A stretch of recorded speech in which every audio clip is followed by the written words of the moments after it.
Ce pain jour après jour,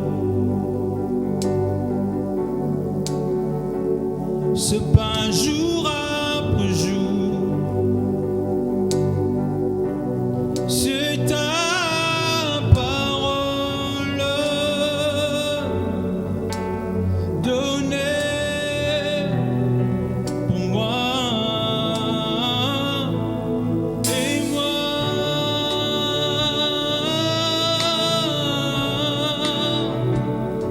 Je t'en besoin de toi.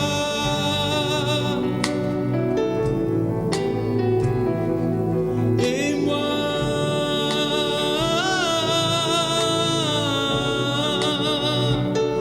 je suis perdu sans toi. Ce pain, c'est terre que je respire. Comment? C'est terre que je c'est terre que je respire, c'est ta présence qui vit. Encore fois. C'est terre que je respire. Oh. Je suis conscient que c'est terre que je respire. C'est ta présence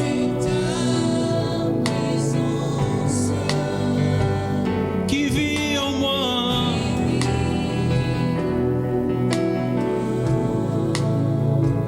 Ce pain jour après jour, ce pain quotidien que tu me donnes, c'est ta parole, oh, donnée pour moi. Et, encore une fois, ce pain jour après jour,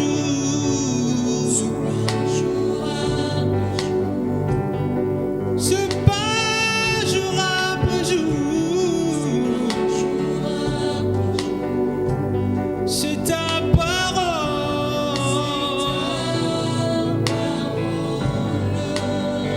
donnée. Et moi, et moi, et moi, et moi, et moi,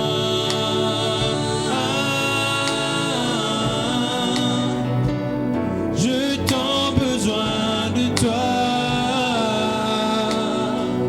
Et moi, et moi, et moi, et moi, je suis perdu sans toi. Et moi, et moi, et moi, et moi, et moi,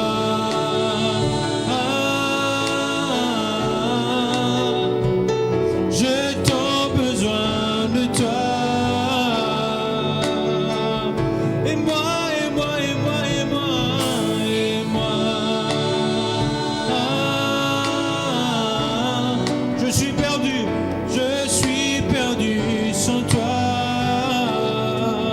Oh,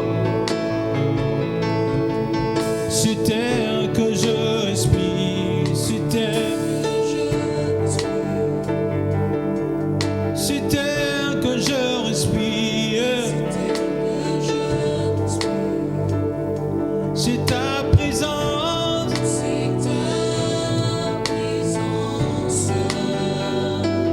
qui vit en moi.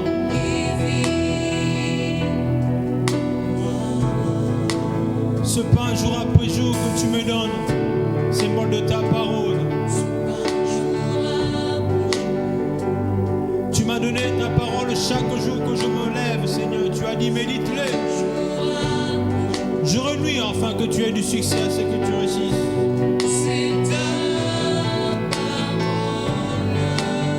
Donnez pour moi. Oh, et moi, et moi, et moi, et moi.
ne peux rien, je ne suis rien, je ne suis rien, je ne peux rien, je ne peux rien, je ne suis rien, je ne suis rien, je ne suis rien, je ne peux rien, je ne peux rien, je ne peux rien, je ne suis rien, je ne suis rien, je ne suis rien, je ne peux rien, je ne peux rien, sans toi, je ne suis rien, sans toi, je ne peux rien, sans toi, je ne suis rien, sans toi Jésus, je ne peux rien, sans toi mon Dieu, je ne suis rien, oh sans toi, je ne peux rien, je ne suis rien, je ne suis rien, je ne suis rien, je ne peux rien, je ne peux rien, je ne peux rien, je suis rien, Yahweh, je ne suis rien, je ne peux rien, mon roi, je ne peux rien, je ne suis rien,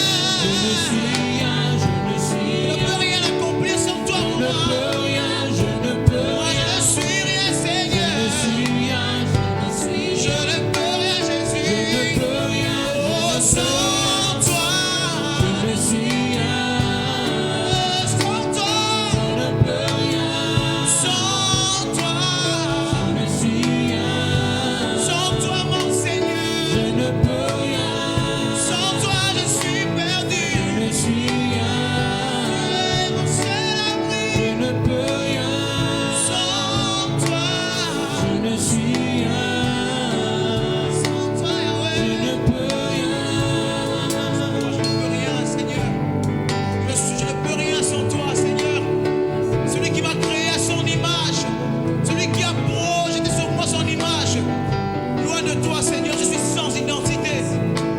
Ah, il y a un cœur qui dit loin de toi Seigneur, je suis sans repère sans toi mon roi, je suis sans repère sans toi. Ah, plus je traîne dans ta présence, plus je ressemble à Jésus, plus je passe du temps des parvis, plus je ressemble au roi de gloire. Car un jour des parvis vaut mieux que 1000 autres ailleurs. Je ne suis rien sans toi. Rien sans Jésus. Rien sans Jésus. Rien sans Jésus.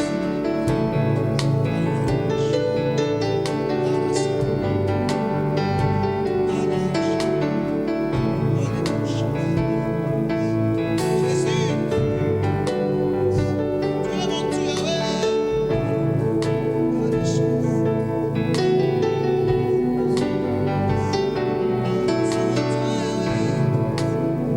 Sans toi, sans toi, sans toi, non, je ne suis rien. Sans toi, Emmanuel, je ne peux rien. Sans toi, le Dieu présent, sans toi, le Fils de Dieu, oh, sans toi, je ne suis rien.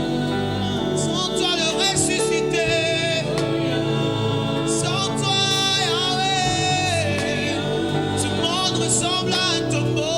Je ne peux rien.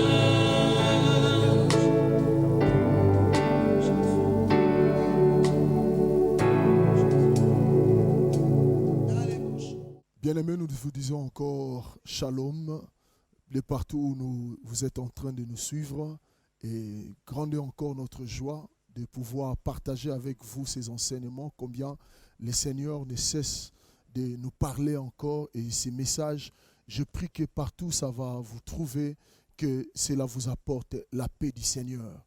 Si cela ne vous empêche pas, là où vous êtes, nous voulons prier et rendre gloire à Dieu par ces moments qu'il nous accorde. Tendre Père, nous te disons merci. Merci pour le souffle de vie, merci pour la liberté de mouvement, merci pour la bonne santé, merci également pour l'entendement spirituel que tu nous accordes dans ces moments. Laisse que, comme tu as dit dans ta parole, dans Jean 6, verset 63, tout ce que vous avez entendu est esprit et vie. Seigneur, je te prie car la chair ne sert de rien, mais laisse que ta parole puisse nous donner encore la force, puisse réveiller encore l'espérance qui était en nous, en croyant en toi comme Seigneur et Sauveur. Dans le nom de Jésus-Christ, Amen. Amen, amen. Nous allons continuer notre enseignement que nous avons commencé depuis plusieurs dimanches. Et le premier point, nous avons eu à introduire d'abord cet enseignement. Nous avons parlé du premier point sur la révélation du Fils de Dieu. Et puis nous avons parlé sur les manifestations du Fils de Dieu. Et par les manifestations du Fils de Dieu, nous avons introduit le premier point qui parlait précisément du Fils de l'homme. Et par le Fils de l'homme, nous avons fait beaucoup de démarches pour faire comprendre à nos auditeurs, aux enfants de Dieu, au peuple de Dieu, à vous également qui nous suivez, que Jésus-Christ est réellement Seigneur et Sauveur. Il est venu pour sauver nous, l'humanité qui était perdue dans le péché, et il a donné sa vie, car il a dit, le Fils de l'homme est venu pour chercher ceux qui étaient perdus. Nous vous invitons à ouvrir vos Bibles, là où vous êtes.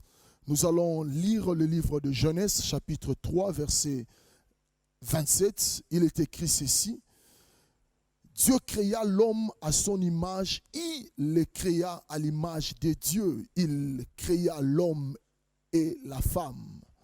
Dieu le bénit et Dieu leur dit, soyez féconds, multipliez, remplissez la terre et assujettissez et dominez sur le poisson de la mer, sur les oiseaux du ciel et sur tout animal qui se meut sur la terre. Et Dieu dit, voici, je vous donne toute herbe portant de la sémence et qui est à la surface de toute la terre, et tout arbre ayant en lui du fruit d'arbre et portant de la sémence, ce sera votre nourriture. Et à tout animal de la terre, à tout oiseau du ciel et à tout ce qui se meut sur la terre ayant en soi un souffle de vie, je donne toute herbe verte pour nourriture, et cela fut ainsi. Dieu vit tout ce qu'il avait fait et voici, cela était bon. Ainsi il eut un soir, il eut un matin, c'est fit le premier jour.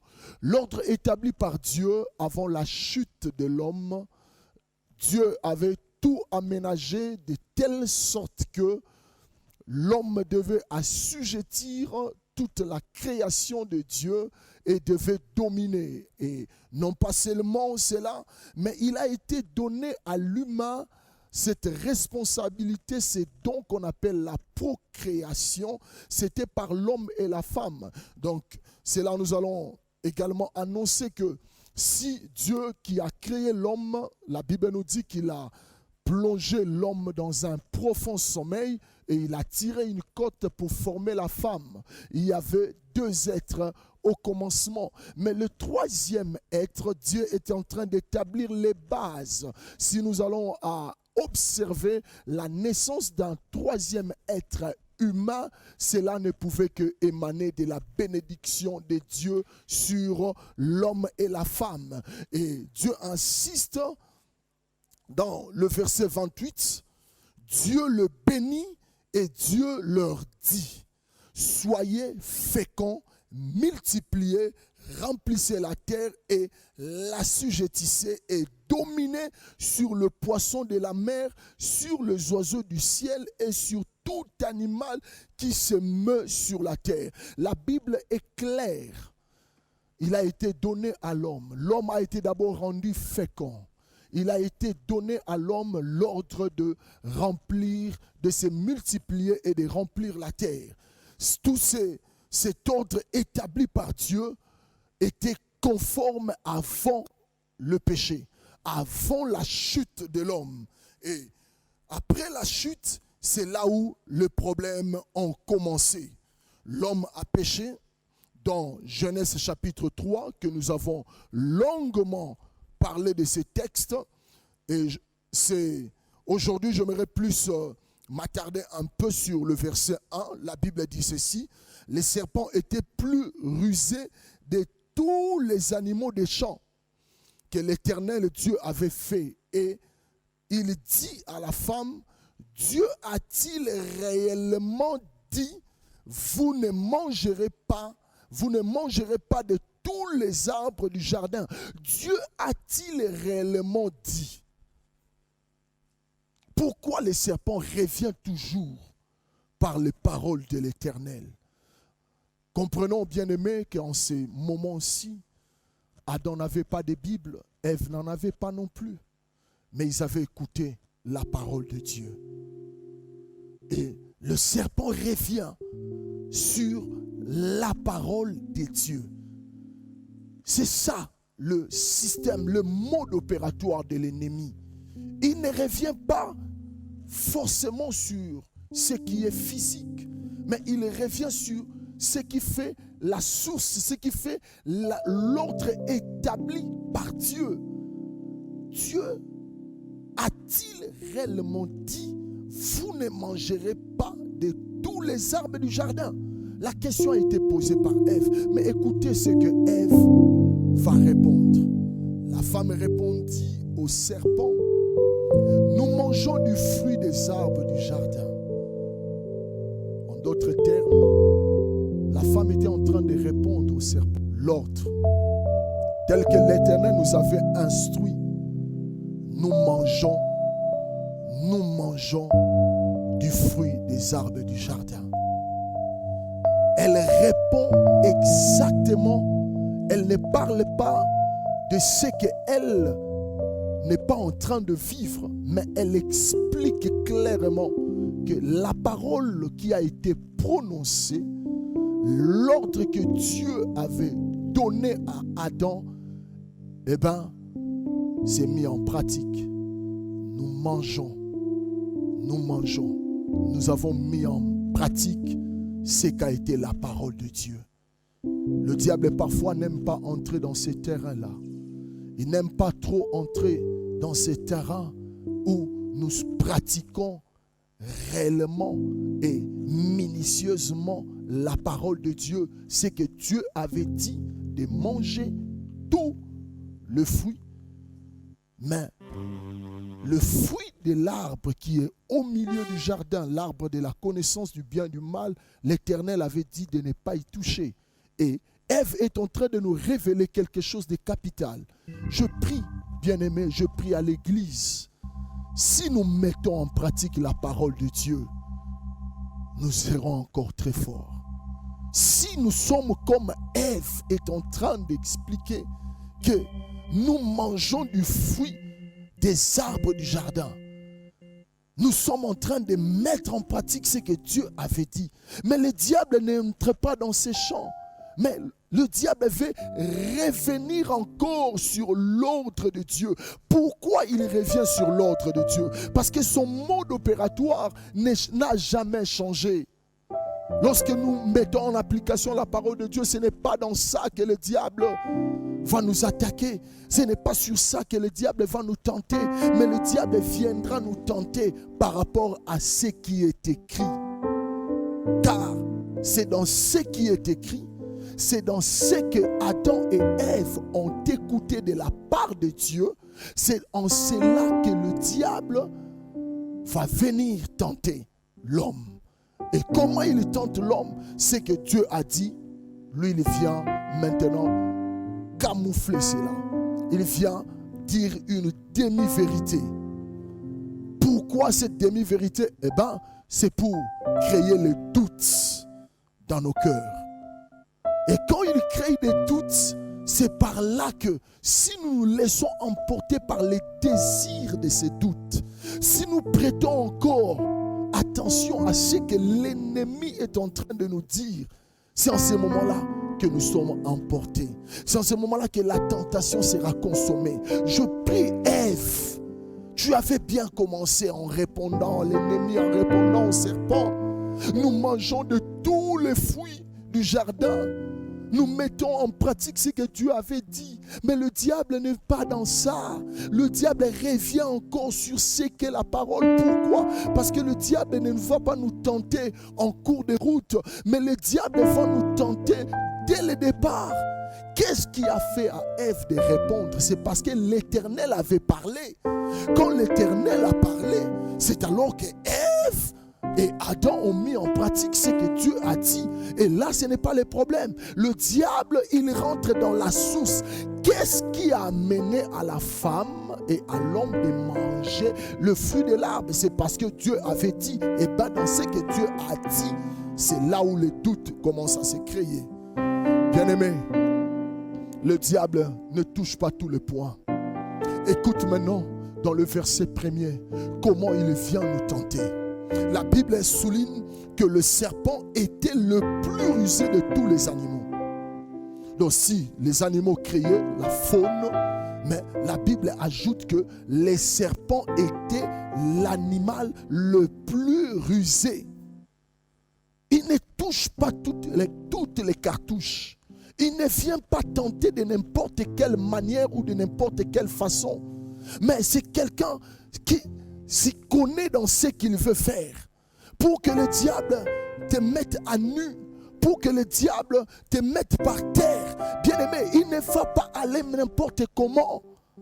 Il va toucher le serpent le plus rusé.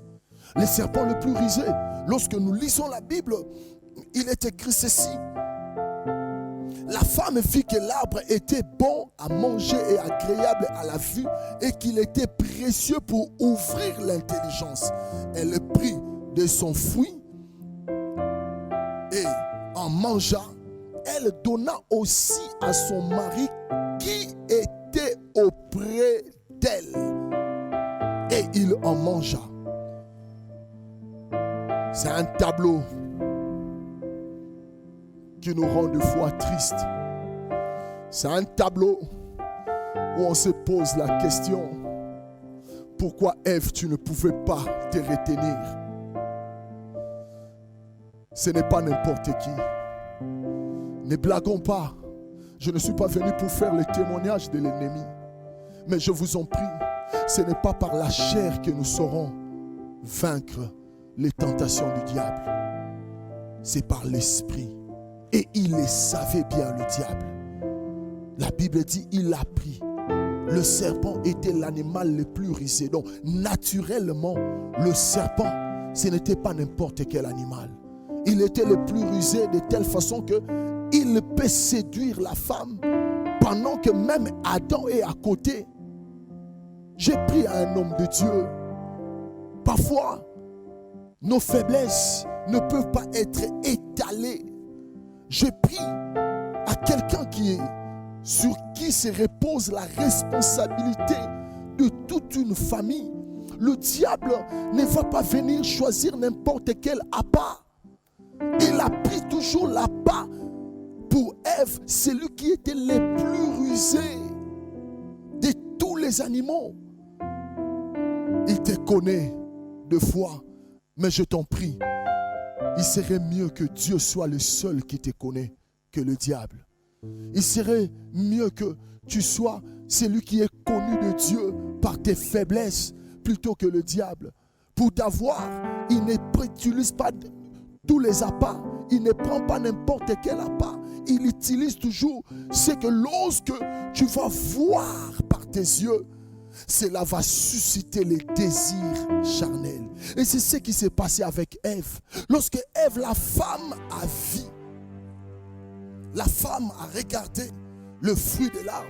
La Bible nous dit, la femme vit que l'arbre était bon à manger et agréable à la vue. Tout a commencé d'abord par voir que c'était agréable à la vue. Et le désir de la chair, cette sensation de toucher et de manger l'arbre, c'est là où Ève s'est laissée séduire.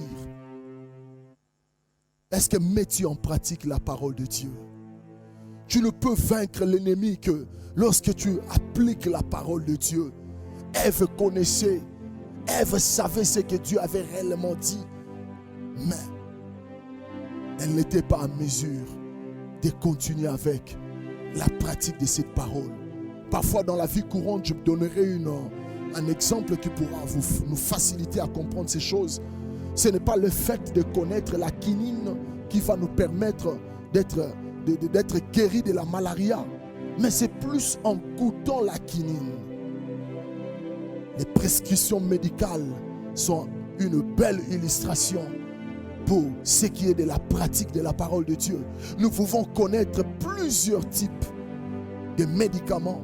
Nous pouvons avoir cela même en tête. Mais si et seulement si nous n'arrivons pas nous n'arrivons pas à respecter cette cure, la maladie sera toujours là. Ève, ce n'est pas le fait de connaître seulement l'Éternel avait dit de manger les jours où nous toucherons. Mais ce qui est plus important, c'est de mettre en pratique. Est-ce que nous mettons en pratique la parole de Dieu? Tout ce qui a été écrit n'a pas été écrit pour des cadavres, ça a été écrit pour nous qui sommes vivants. Et aujourd'hui encore, la Bible insiste. Aujourd'hui, quand vous entendez ma voix, n'endurcissez pas vos cœurs. N'endurcissez pas vos cœurs. Il était l'animal le plus rusé, car il savait comment s'aimer les doutes. Comment s'aimer les doutes dans le cœur de Ève. Comment s'aimer les doutes dans le cœur de cette femme. Et lorsque nous rentrons nous allons ouvrir le livre de Jacques chapitre 1 verset 19. La Bible nous dit ceci. Sachez-le, mes frères bien-aimés, ainsi que tout homme soit prompt à écouter, l'un à parler, l'un à se mettre en colère. Car la colère de l'homme n'accomplit pas la justice de Dieu. C'est pourquoi, rejetant toute souillure et tout excès de malice, recevez avec douceur la parole qui a été plantée en vous et qui peut sauver vos âmes. Cette parole a été plantée pour sauver nos âmes. Mettez en pratique la parole et ne vous bornez pas à l'écouter en vous trompant vous-même par de faux raisonnements. Car si quelqu'un écoute la parole et ne la met en pratique, il est semblable à un homme qui regarde dans un miroir son visage naturel et qui, après s'être regardé, s'en va et oublie aussitôt quel il était. C'est comme quelqu'un qui a écouté la parole de Dieu et n'arrive pas à la mettre en pratique. Il est semblable à quelqu'un qui s'est regardé dans le miroir et qui est parti et il n'arrive même plus à se rappeler comment il était sur le miroir. C'est la même chose. La parole de Dieu vient se placer comme un miroir, Ève. La parole de Dieu vient se placer comme un miroir, Adam. Qu'est-ce que l'Éternel ne fait pas te dire? Il a bien précisé, ne touchez pas à ces fruits de l'arbre. Car il savait, l'Éternel savait que le diable allait passer par là. Mais voici le moment est arrivé. Voici le moment est arrivé. Parfois lorsqu'il vient, il ne vient pas comme quelqu'un qui aimerait se paraître au premier vue comme un tyran. Mais il vient comme quelqu'un qui est innocenté. Que des gens n'ont-ils pas tombé? Ne sont-ils pas tombés? Que des héros ne sont-ils pas tombés? Parce qu'au premier contact, à la première rencontre, ces filles se sont présentées comme des innocentes.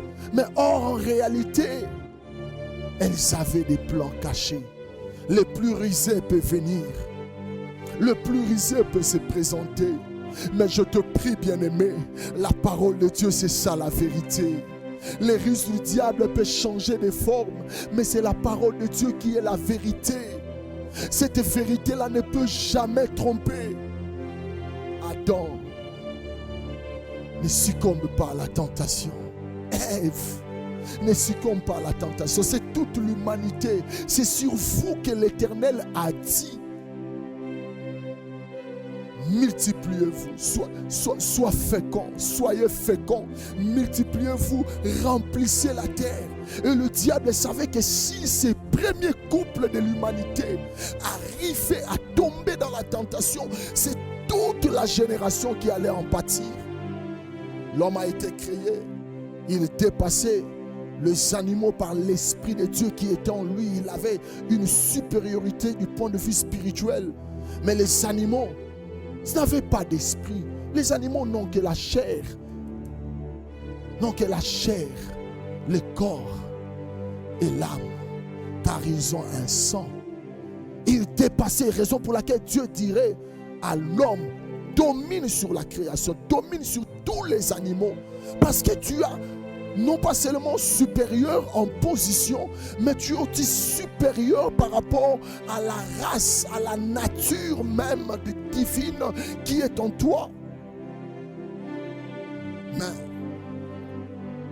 l'ordre normal des choses a été perturbé. L'homme qui devait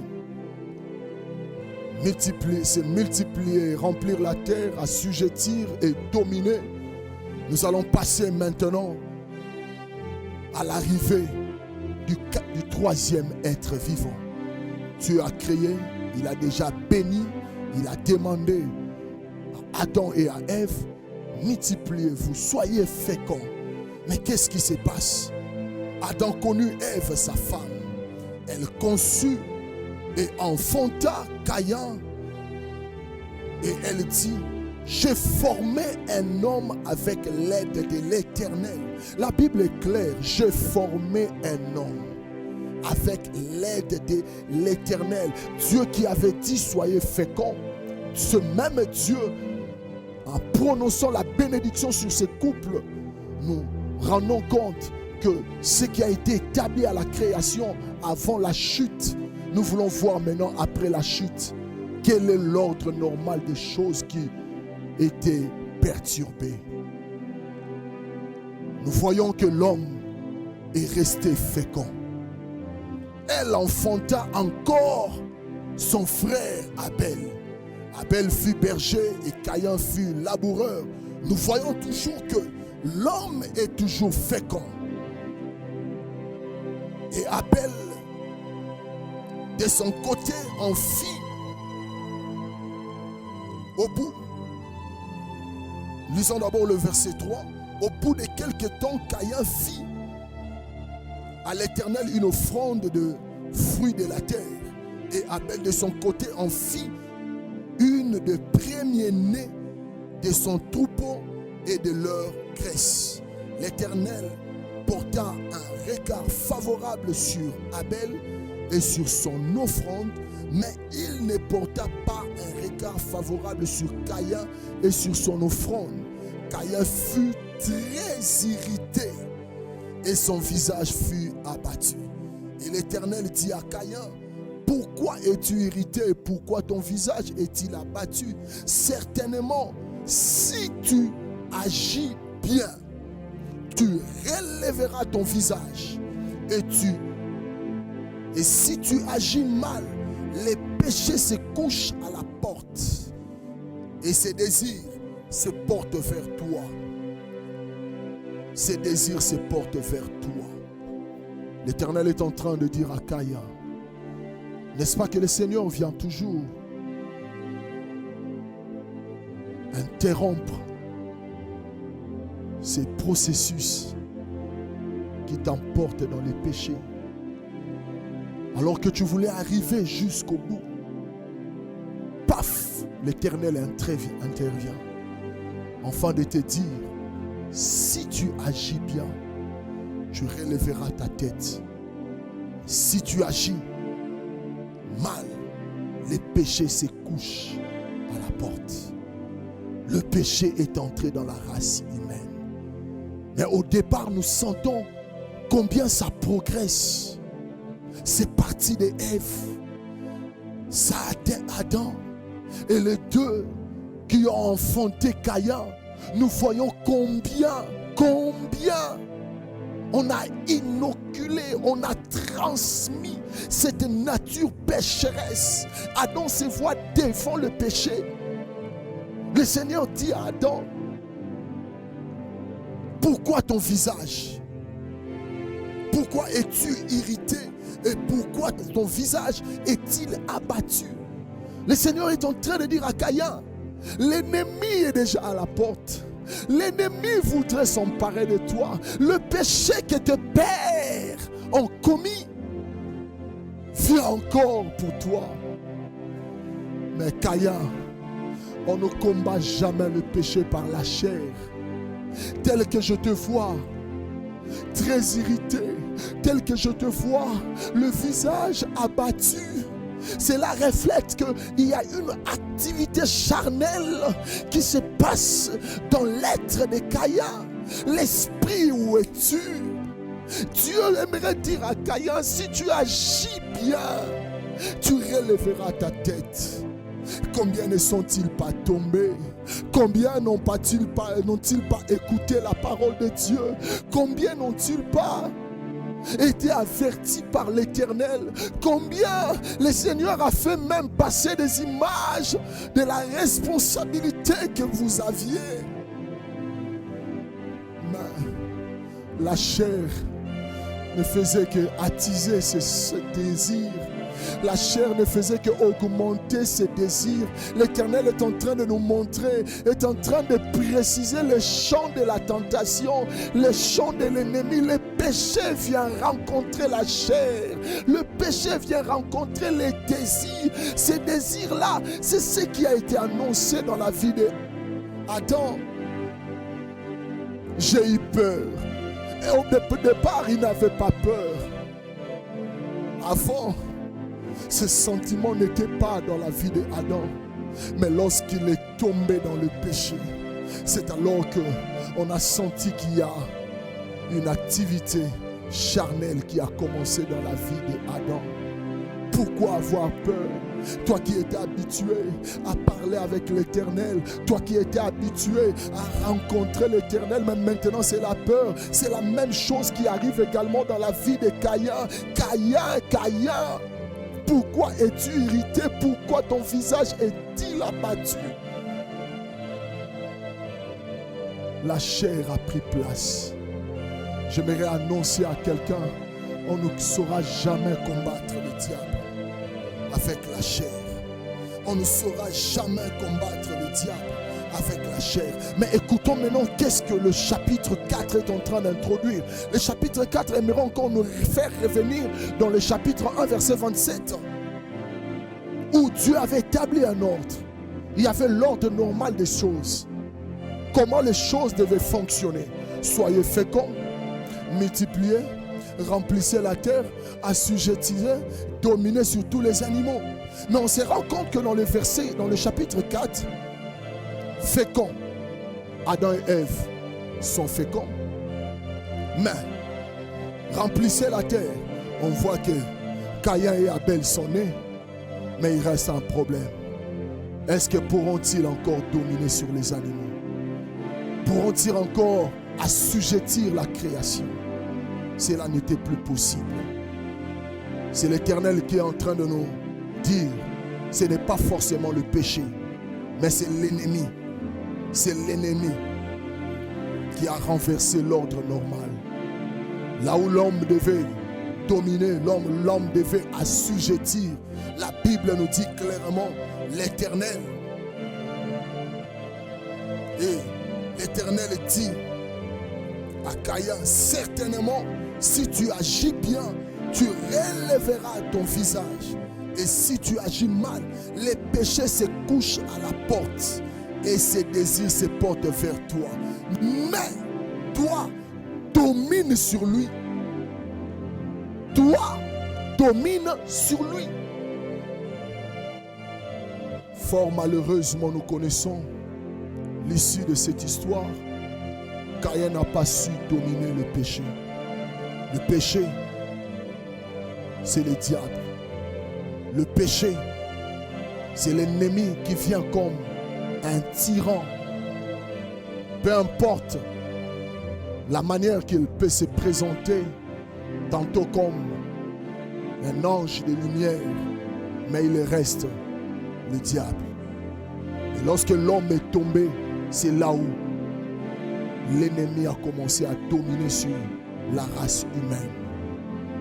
Et Genèse chapitre 6 n'en serait que la conséquence de cette race humaine qui a connu le péché, qui marche suivant le désir de la chair, qui marche suivant l'activité de la chair. Et Dieu a dit, il faut détruire la nature. Dieu ne détruira pas lorsque nous serons spirituels. Dieu ne nous détruira pas si nous restons spirituels. Mais lorsque nous sommes charnels, il y a le feu de l'Éternel qui nous attend. Bien-aimés, la Bible n'est pas une légende. La Bible est une réalité. Et aujourd'hui, nous commençons à examiner cela. Lorsque nous prenons Romains chapitre 5, au verset 12 et 18, la Bible nous dit ceci, Romains chapitre 5, versets 12 et 18, la Bible est claire. C'est pourquoi, comme par un seul homme, le péché est entré dans le monde et par les péchés, la mort, par un seul homme, par Adam et Ève, le péché est entré. Le diable savait qu'il fallait toucher la source. Et lorsque je touche la source, le reste ne va que couler. Et lorsqu'il a obtenu Adam, c'est là où la nature, la race humaine est devenue pécheresse. Est tombée dans le péché. Le verset 18, la Bible nous dit encore, ainsi donc comme par une seule offense, la condamnation a atteint tous les hommes. De même par un seul acte de justice, la justification qui donne la vie s'étend à tous les hommes. L'hérédité n'a pas commencé par nous, mais cela a été vérifié. Cela est vérifiable même dans la parole de Dieu. Partie de Ève, de Adam et de Caïn, on sent comment le mal, combien le péché a dominé dans la nature humaine. Comment maintenant la tentation nous arrive, nous qui sommes de communs des mortels comme Adam, comme Caïn, comme Ève également, le temps que nous passons, comment la tentation peut-elle nous arriver? Prenons nos Bibles encore dans le livre de Corinthiens, 1 Corinthiens chapitre 10, verset 13. 1 Corinthiens chapitre 10, verset 13, la Bible nous dit ceci. Aucune tentation ne vous est survenue qui n'ait été humaine. Et Dieu qui est fidèle ne permettra pas que vous soyez tentés au-delà de vos forces. Mais avec la tentation, il préparera aussi les moyens d'en sortir afin que vous puissiez la supporter. Aucune tentation qui peut survenir qui ne soit humaine. Qu'est-ce que la Bible veut nous expliquer en disant qu'aucune tentation ne vous est survenue qui n'ait été humaine? Cela nous renvoie à dire que tel que nous sommes, chacun de nous n'est pas la cible particulière de la tentation. Nous ne sommes pas la cible particulière. Mais nous tous, nous sommes soumis à la tentation. J'aimerais m'expliquer. Nous ne sommes pas la cible particulière. Que quelqu'un ne puisse pas dire que non, Yangaï, chez moi, la tentation a été à un niveau plus élevé. Ça a tellement dépassé les niveaux, ça a dépassé les bornes. Non. La Bible est claire, la tentation reste humaine. Mais Dieu ajoute encore qu'il ne permettra pas que cela soit au-delà de vos forces. Mais qui est donc cet homme fort qui peut surmonter la tentation? La parole est claire. Elle est humaine pour dire que nous tous nous sommes soumis à la tentation. Cela sous-entend que en recevant le Seigneur Jésus-Christ, nous avons obtenu le salut de notre esprit. L'esprit est délivré, l'âme obtient le salut et le corps obtient la guérison. L'esprit est délivré, l'âme obtient le salut et le corps obtient la délivrance sur toute forme de maladie. Mais cela n'est possible que si la vie de l'esprit, si nous recevons le Seigneur Jésus-Christ, cet esprit qui n'était plus en relation, la relation avec Dieu est maintenant rétablie. Mais la chair que nous obtenons, en recevant Christ, le message de la croix, Christ vient nous accorder la victoire sur le péché. Mais notre chair n'a pas encore obtenu la victoire. Il faut que nous puissions être capables de surmonter la tentation. Cela veut dire que la chair dans la vie d'un chrétien et la chair dans la vie d'un païen, ça reste toujours la chair. Tu as le Saint-Esprit. Le Saint-Esprit te communique le Zoé de Dieu, la vie éternelle. Mais tu as encore cette chair. Cette chair n'aura sa délivrance que le jour de l'enlèvement. Où la Bible déclare, nous allons revêtir le corps incorruptible. L'incorruptibilité. Lorsque nous allons revêtir l'incorruptibilité, c'est en ce moment-là que nous allons obtenir la délivrance de la chair. Faisons très très attention, bien-aimés. L'Esprit de Dieu qui habite en toi, c'est ça la vie de Dieu. Mais tu as aussi une vie naturelle. Il ne faut pas que tu puisses jouir de cette vie naturelle plus que même la vie de Dieu qui se trouve en toi. Laisse la vie de Dieu couler en toi par-dessus tout. Mais lorsque nous sommes totalement naturels, c'est là où le problème se passe. Il ne permettra pas que vous soyez tentés au-delà de vos forces. Quelle est donc cette force que l'Éternel ne permettra pas? D'où vient cette force? Comment serons-nous forts devant la tentation? La première des identités, c'est ce que la Bible révèle dans Romains chapitre 5, verset 6 et verset 10. Romains chapitre 5, verset 6 et verset 10. C'est d'abord par notre identité d'enfant de Dieu. C'est d'abord par notre identité étant enfant de Dieu. Et si nous ne sommes pas encore réconciliés avec Dieu, cette identité n'est pas encore en nous. Nous ne pouvons pas jouir de cette identité. La Bible nous dit, car lorsque nous étions encore sans force, Christ au temps marqué est mort pour des impies.